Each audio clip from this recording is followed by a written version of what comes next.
Welcome to Influencers Unfiltered. I'm your host, Michelle Noor, and today's episode is an important one. We'll be diving deep into the issue of comparing yourself to other creators that we all go through in this industry. It's very, very normal, and we have amazing creators here to discuss this topic with us and how to deal with those moments of insecurities as well. We'll be sharing some super amazing tips from our guests today who are thriving in the social media space. Introducing Niki and Jocelyn. Welcome to Influencers Unfiltered. Niki is an amazing fashion influencer who shows her phenomenal sense of style through fashion. She's a micro-influencer who brings you a fresh perspective of what it's like to be in this journey and be an influencer as she's currently experiencing it and going through the highs of lows. And we'll give you a perspective from someone who's just starting her journey. And then we have Jocelyn, who's an amazing influencer on Instagram as well as a YouTuber. She just hit over 100,000 subscribers. So congratulations. That's super impressive. And I can't wait to hear more from you guys. So I would like to introduce you guys to my audience. So Niki, you want to go ahead? Yeah, for sure. Thank you so much, Michelle, for having me. First of all, this is my first ever, saying something on social media. I haven't been in any events yet, so I don't know how it feels like. But even today, I was so nervous, to begin with. I don't know, how I'm gonna go with it. But thanks for having me. So the story behind my foray into the fashion influencer world is basically deeply connected to the passion that I have it for fashion. I did study fashion in my early 20s for 5 years, but then being a immigrant here in Canada, it was really challenging to keep up with my fashion stuff. So I had to change my career and, to get settled down here, I keep on changing my career and then forget about the fashion altogether. But then when the COVID hit and I started all the influencer people, coming in and then they're showing their styles through it. And then I was like, wow, this is a great opportunity for me to do something as well, because this is where my passion comes in. Yeah. And I'm like, okay, let me just start in. So I did start it 2 years back. I'm going really slow. I'm still at 5K followers. So it's not it's not growing anywhere, but it's just something which gives me a joy just by doing it. So I don't really care about the followings and all, but I just do it for the fun. Honestly, that's the most important part. You have to love what you're doing, and it doesn't matter. I feel like there was a time on social media where the numbers mattered a lot more than what you put out. If you had a lot of followers, that was it. But now it's more about your genuine connection with your audience and the community that you build. It doesn't matter if you have 10K followers who are super engaged or 1 million followers. Someone could have a lot of followers that don't engage with their content, so it doesn't really matter. So your story is actually very inspirational. I'm glad that you shared that in COVID a lot of us were bored and we're like, okay, we need to do something because the creativity and everything was kind of gone. So that's when I started posting consistently too. I was posting here and there, but COVID was definitely the time for me to be like, okay, you know what, start posting every single day and see what happens. So definitely, no, I am impressed by your journey. Your fashion sense is amazing. I love all the reels that you share. Everything that you do is amazing. Just keep going, stay consistent. And that's why I wanted to have you on the show, because it doesn't matter what point you're at. I wanted to bring your perspective to the audience because, you're good at it. You have a passion for it and it shows through your content. So that's why you're here. Let's talk about Jocelyn for a bit. Congratulations once again. You've hit a big milestone. Let us know more about you and your journey and how you started. Thank you so much.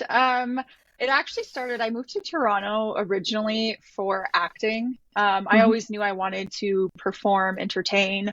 So I started posting on YouTube. YouTube's kind of where it started back in 2018. Random things, because I grew up watching YouTubers. Yes. And then once TikTok came out, it literally felt like YouTube, but obviously a very shorter version of YouTube, but you just had access to all these creators in one spot, and it was just so exciting for me. So outside of my YouTube channel, I just started running with TikTok. I was creating skits and comedy videos and random things. So I just fell in love with it. I thought since the acting industry obviously took a huge hit during COVID as well, it was a way that I could, do comedy, improv, and just kind of perform and entertain, which is what I love to do. So yeah, that's kind of how it started, and here we are. No, that's amazing. I've honestly seen some of your YouTube videos and I see like the stories when your audience shares them or your subscribers that they feel like they're talking to their sister or a friend on FaceTime, which is so important. Like that's what I feel like is so necessary when you are an influencer, is like actually having influence and actually like inspiring people in different ways. And I feel like both of you have that with your audience. And I'm so honored to have you guys here. And I'm excited to dive deep into today's topic and get a little bit of your insights. So to kick things off, let's talk a little bit about like comparison and how we compare ourselves to other people in the industry, because let's face it, it's a very, very competitive industry, whether you're on YouTube, whether you're on Instagram, whether you're on TikTok.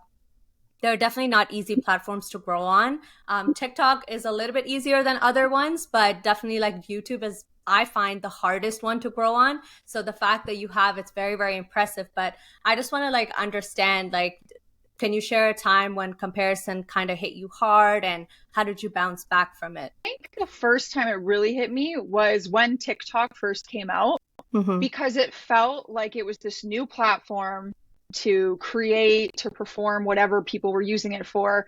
And it just felt like there were only so many spots available for success. That's what it felt like. So I felt like I got to be pumping out all these things. I was comparing myself to other people who were going viral all the time. And you just felt like it really feels in this industry that there's only a certain amount of spots. And if someone else is succeeding, that means you can't, which is so completely not true at all. Not true. So really, when TikTok was taking off, I felt this pressure and I was comparing and I was like, oh my God, like I can't be successful if all these other people are, because there's not enough room. But over the years, it's become even more clear how much room and space there is in this industry.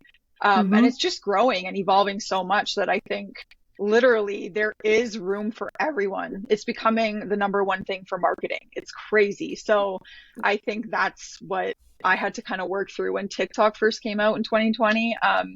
Yeah, different perspective now, but that was the first real heavy feeling of that. Yeah. How about you, Niki? Have you gone through it?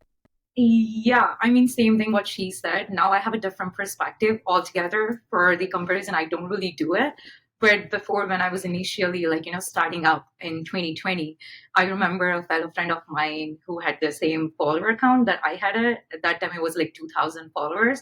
And I don't know what happened, like within 2 months of time, I started, seeing them grow. And they grew at like 30K, 40K followers. And to be honest with you, it was disheartening at first, because I was like, okay, I'm also doing everything. I'm also putting all the efforts. I'm creating all the content, and I don't see any difference between those two content. But then I, instead of taking this, the whole thing, like to my heart, I started taking it as an opportunity to learn more. I just took a step back and realizing what's going wrong. Like I started realizing the dynamics of the whole fashion influencer thing online, and started seeing that, okay, what's working for me, what my audience wants to see it more. And I feel like now I'm focusing more on a journey than just a set of a number. Like I don't really see what my follower count is.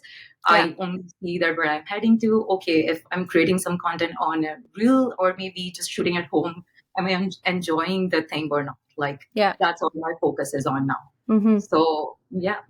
No, it's very interesting that you guys shared that in the beginning of your journey, that is when you felt this sense of comparison. For me, I feel like it came after. In the beginning, definitely I found it more exciting to just like get into it. It didn't matter. I wasn't too concerned about how my makeup was looking, how my video was edited. I really did not care. So it's really cool to see a whole different perspective, because I feel like I compare myself now because of the point that I'm at in my journey.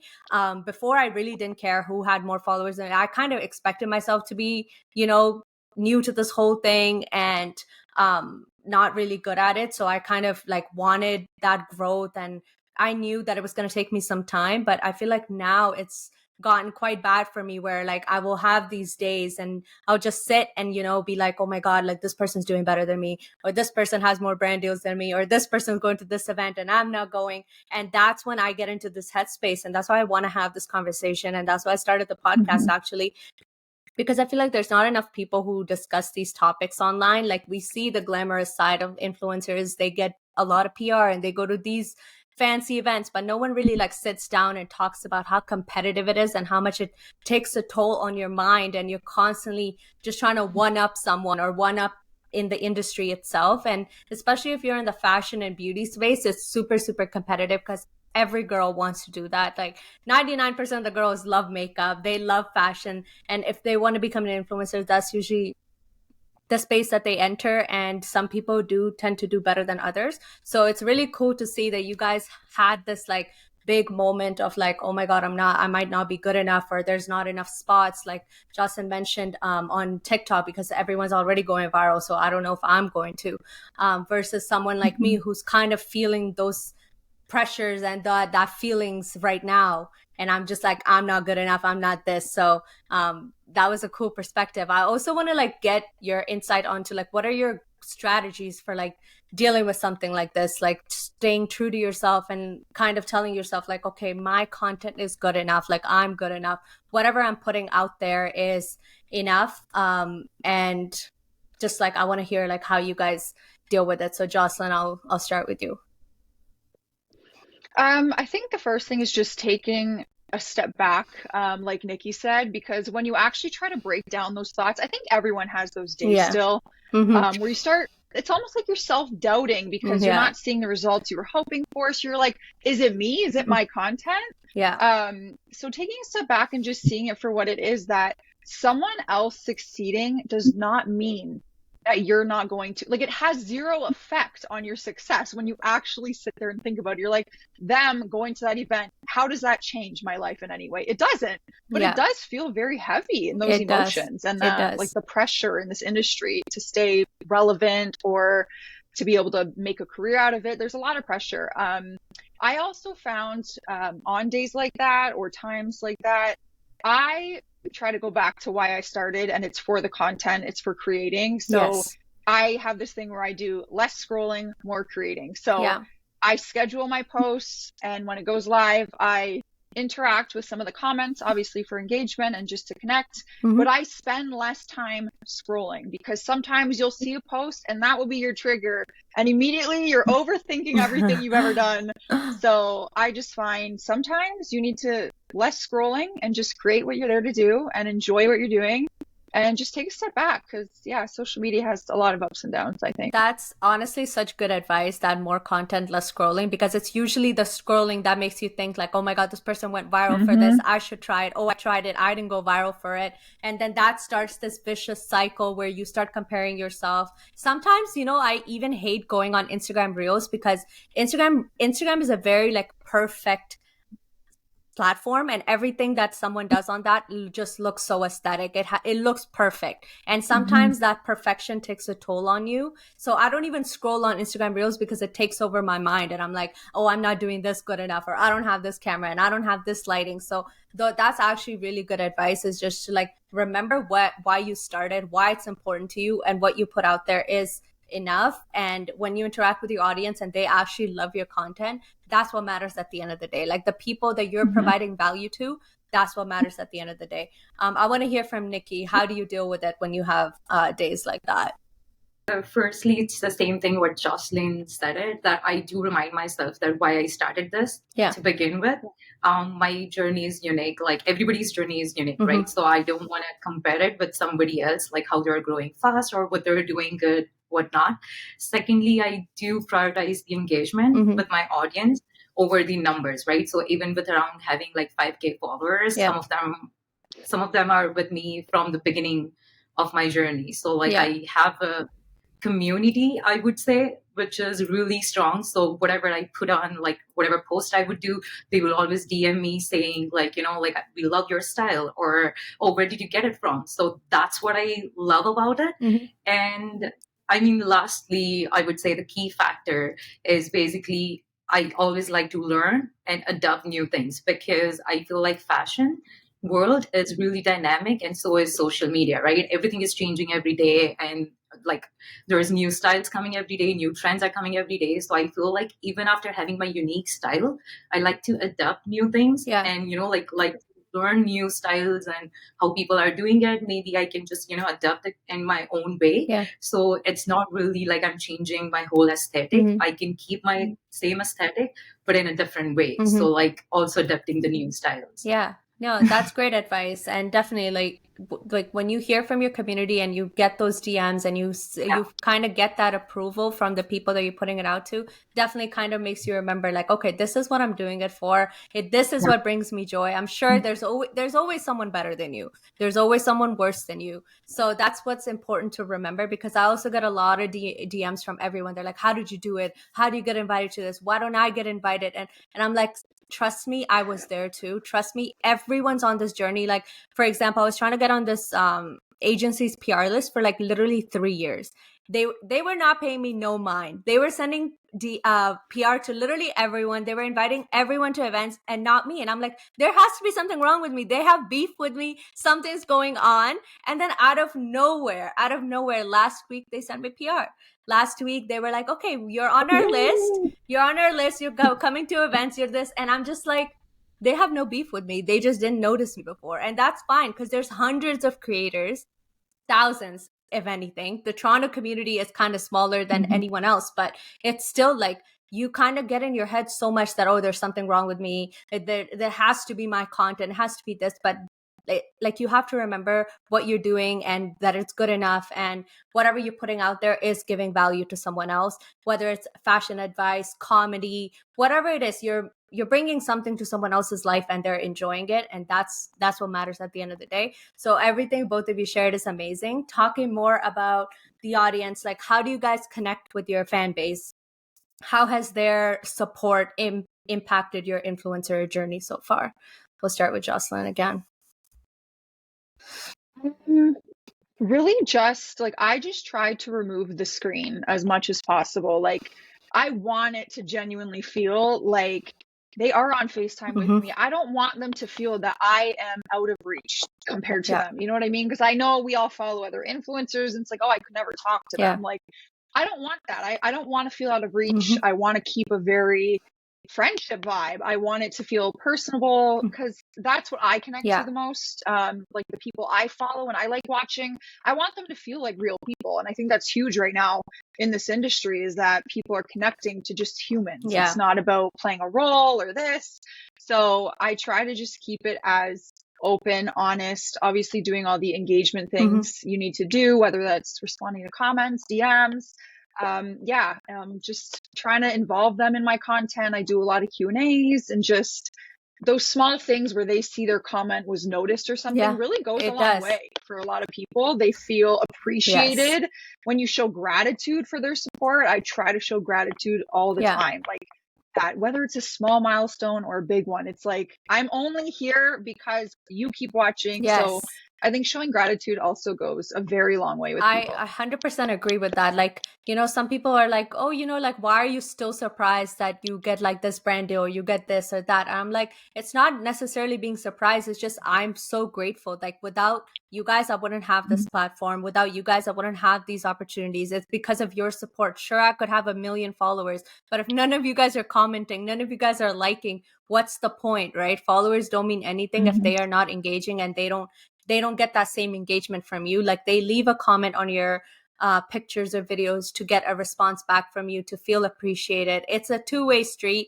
So definitely that's really, really good advice. And I love that idea of, kind of being on FaceTime with them, because I feel like that's why a lot of creators on TikTok are also going viral, because they're so vulnerable. They're so authentic. They're real people. They're like, influencers are kind of removing the celebrity like persona almost from Instagram and these platforms, and just like showing it from real people perspective. I know there's still a lot of bad stigma around influencers, but it's good that, I have you guys on here to, prove that there's other creators who value their audience. They value this authenticity and vulnerability with them.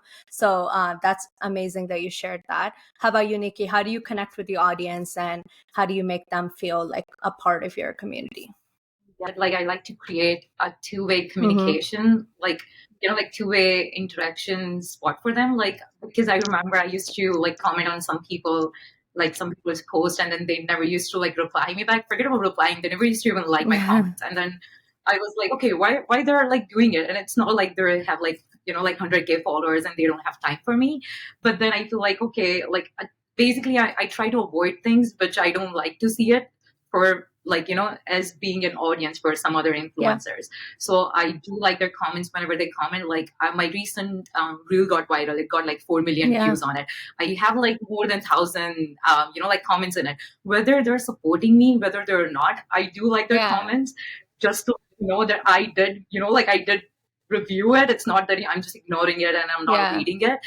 So it doesn't matter if it's in my favor or not. I always go there. I always check what they're saying. And also, like, it's a guideline for me. So some things, if I'm posting and if they're not liking it, I need to understand that why they're not liking it. Because at the end of the day, they're my audience. I'm creating content for them only. So I cannot be so rigid with it. Like, oh, okay, if you don't like it, forget about it. I'm just going to create the way I do create. Like, it doesn't work that way. So I always try to listen, like what they're saying. If they're in my favor, good to know. But if they're not, I always try to improve.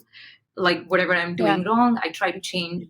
Yeah, I try to change my perspective, trying to change my style. And, like I always like keep like trying and editing. And I always listen. That's amazing. That's amazing. Yeah, definitely taking feedback from your audience goes a long way because they know what they like. Yet, like, sure, you might be stuck in this little bubble. You're like, this is my content. This is what I'm good at. I need to keep putting this out. But if your audience is like, no, like change this up or do your makeup a certain way or whatever it is, like sometimes taking feedback from them is important because it like shows them that you care and you're not just like this person who only gives, like whatever she wants to give. It's not necessarily just about you. It's also about the community you're building. And that's why like it's so important for influencers to have a community, because without them, like you're not an influencer. Like I always say, you're just someone who likes to post pictures and videos. You need to have influence. You need to have a community. And I mentioned that in my ebook a lot too, is to constantly engaged. Like I always have to have, like, my audience is different. My audience is mainly influencers. They come to me for advice on how to grow in the industry, whatever. When they're buying my ebooks, they have questions. Like I'm not just going to shut them out, be like, buy the ebook, they will answer all your questions. That's not what it is. Like I will try to answer as many questions as I can. It doesn't matter if it's for free or whatever. Like if it's advice, if it's going to help someone, if it's going to motivate someone to start, I know I've done my job. So definitely everything that you guys have shared is phenomenal advice. And if you're someone listening and you're thinking about, oh, I don't engage with my audience enough, like this is your sign. Start engaging, start liking those comments. Even if you have 2-3 comments, it doesn't matter. Like that person went out of their way to comment, because sometimes I'm even lazy. I see TikTok videos that I love and I will like it and I'm like, I don't have the energy to comment. But like, when they do, like someone is putting an effort to like think of something and write something nice. On TikTok, a lot of people are mean. So if someone's writing you a nice, genuine comment, like that should be appreciated both ways. So everything that was shared here is phenomenal. I also wanted to discuss that this job is 24/7. I'm sure both of you guys know. And Niki, I know you have other businesses that you also run, so this is even more for you because you have a lot going on. How do you prioritize self-care? Like, how do you hit the pause button on social media and just, keep your sanity intact? Let's start with Jocelyn. Yeah, I'm really bad at that, like really bad, because I put a lot of pressure on myself. The pressure comes in this industry to be creating every day in order to stay relevant or successful, whatever. So I still work on that every day, to be honest, because I do. I love the honesty, by the way. I love it. Like that's what this podcast is about. I love the honesty, and like we're not good at it, honestly. If I was good at it, I feel like I would be better at my self-care, but I'm really not. So yeah. Like I would give this advice, but I don't take it. Like I'm the worst at it. I just really, you hit a point where you're so overwhelmed, and I just had this idea that if I didn't post that day, like that's it, everything I've worked on is out the window, and that's just really not the reality. So I did take some time. Like I used to try to post on TikTok 4 times a day. Now I post 1 a day, and I'm growing more than I ever have. And I'm not saying that's like the secret sauce or anything, because I think it's different for everyone, but actually seeing it in a different perspective, like if I don't post this video today, is my entire world gonna fail? No, not at all. And I'm not going to be able to keep creating and being 100% in it and happy with what I'm doing if I don't take a step back and say, hey, just take a day to yourself. You don't need to share this moment with the internet. Just embrace it, enjoy it. So I still work on that all the time because I put a lot of pressure on myself. But I do have those days where I'm like, no, you need to take this day or you're not going to be able to do this. Like the longevity of content creating, it's a lot of work.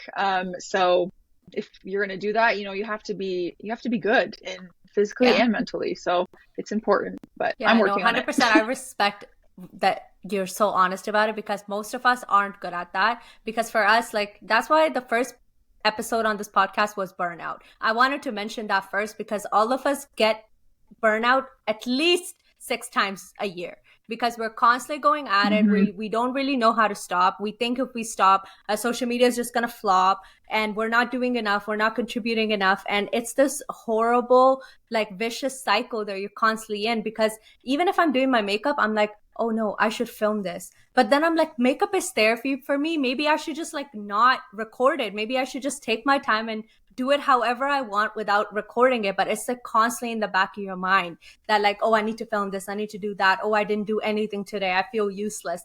And that's a horrible, horrible mentality that most of us have.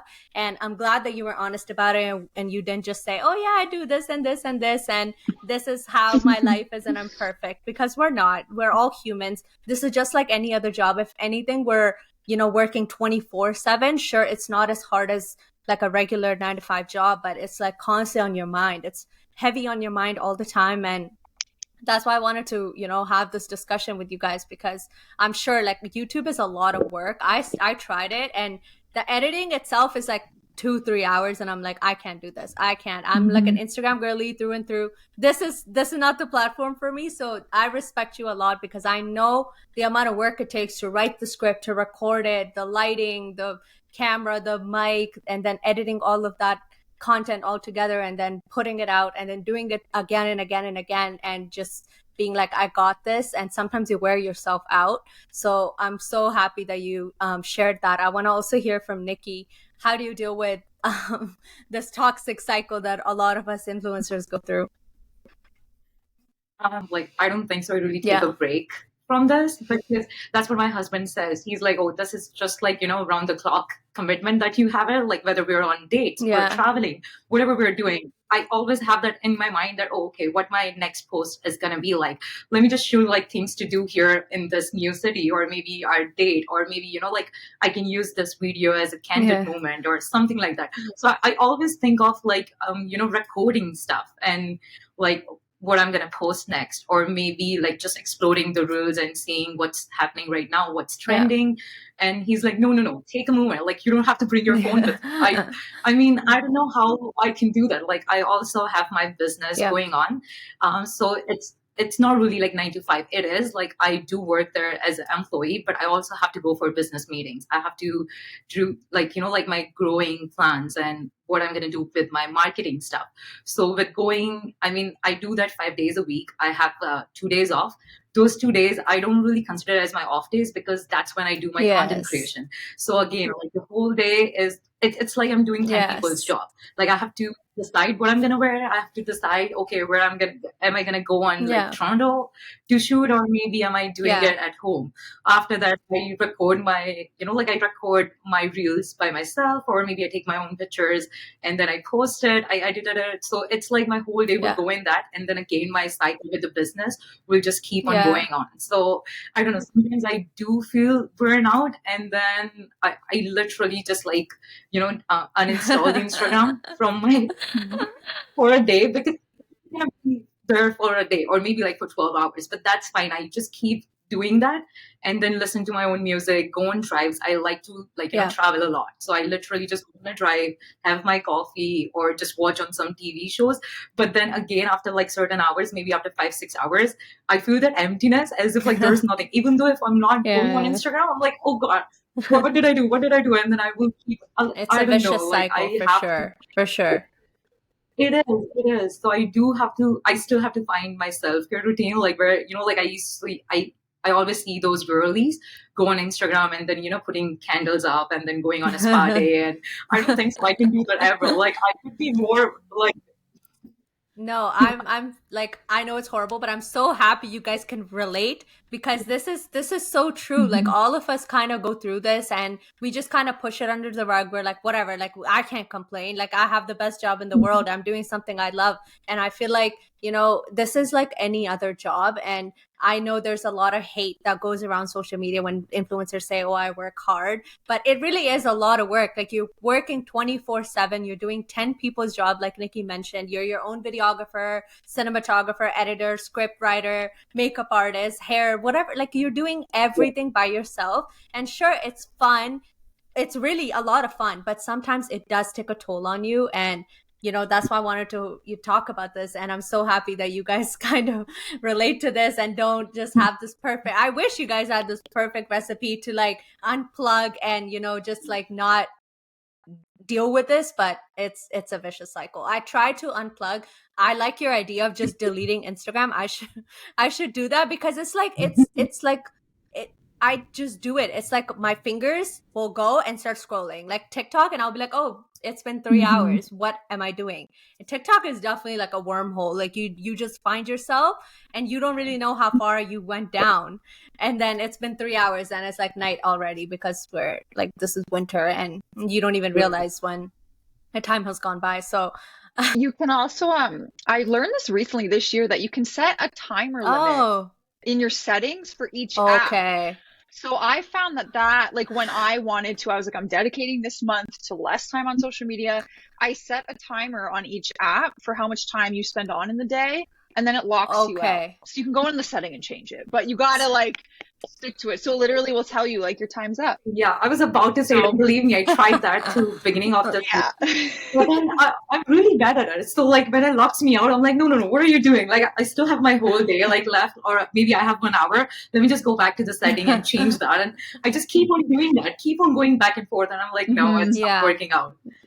Yeah, it's a good thing to practice, like especially if you're trying to detox a little bit from it. I found it was helpful a little bit, so maybe someone else definitely. No, that's a good tip. I'm gonna try that, because I don't even know you could do that. I'm definitely setting passwords on TikTok and Instagram. Those are my wormholes, so I need to set timers on those. Let's talk a little bit about goals. How do you set them up without getting unrealistic about them? Just like to you, that's true to you. How do you like define goals, and what like success means to you in terms of goals?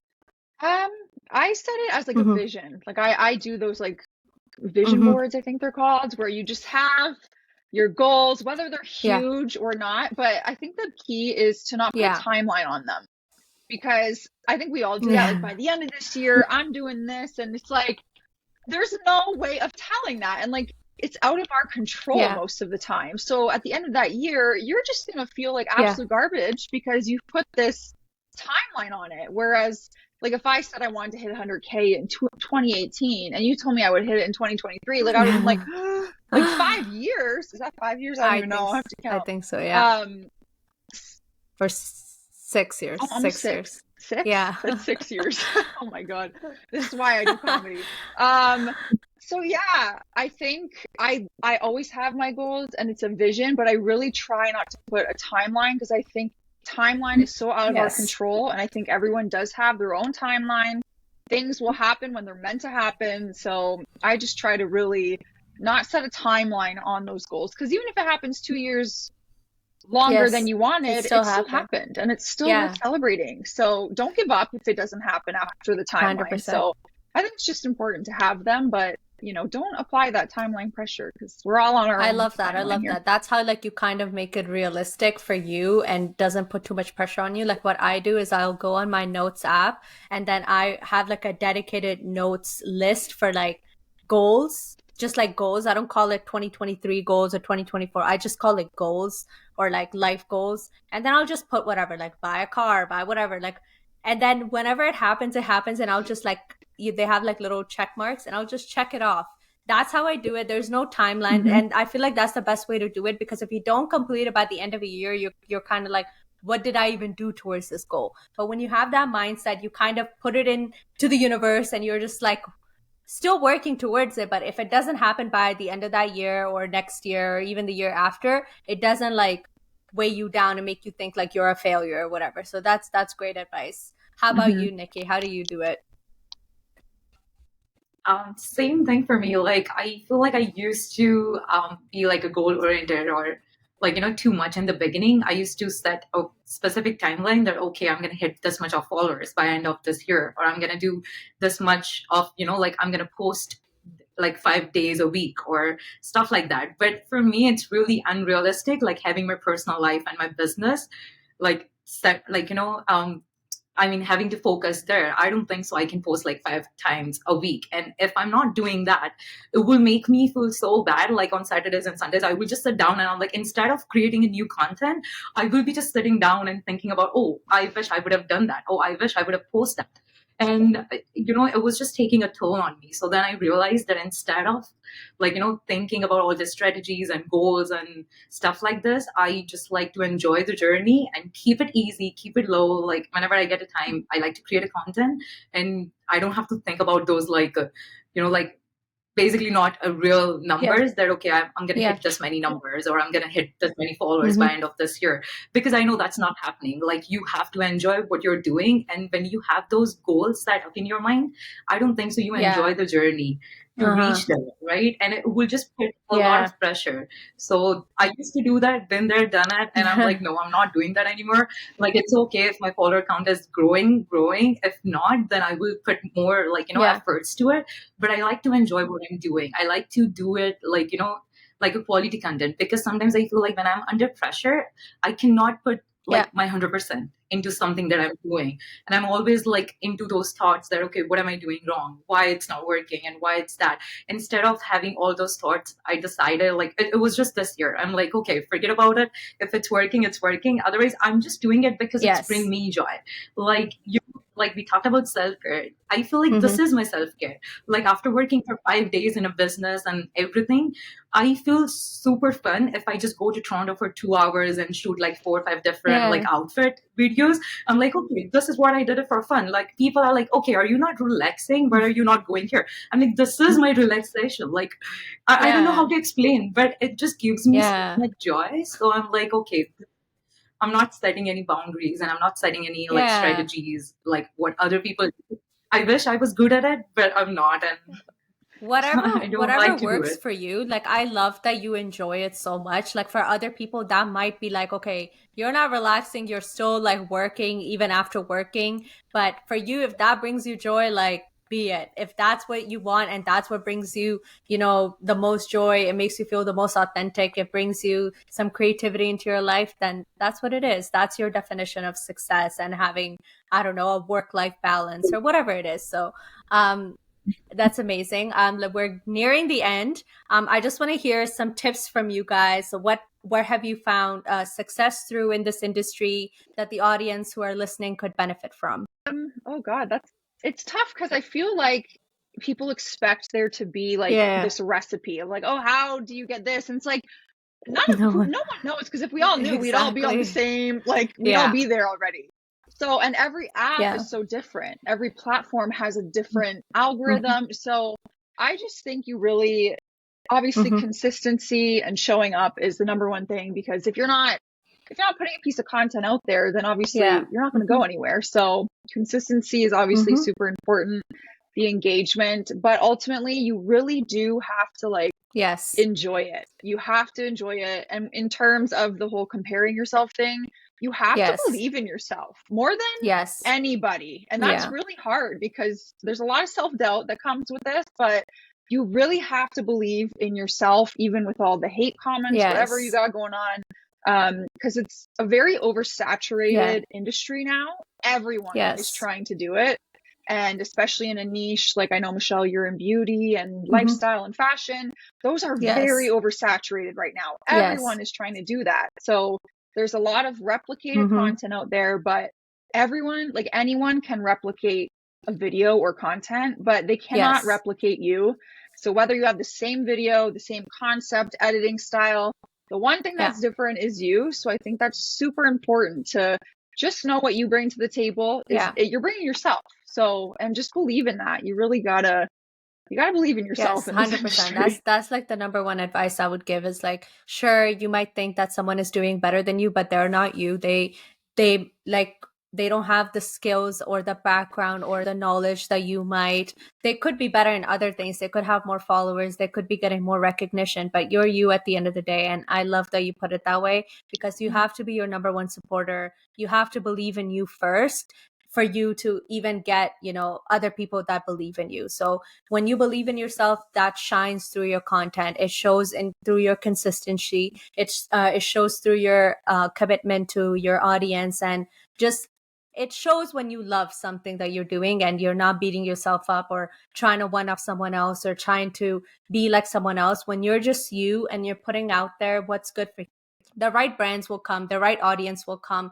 Whoever sees your vision the way you see it will come to you. So that's great advice. Do you want to add something, Nikki?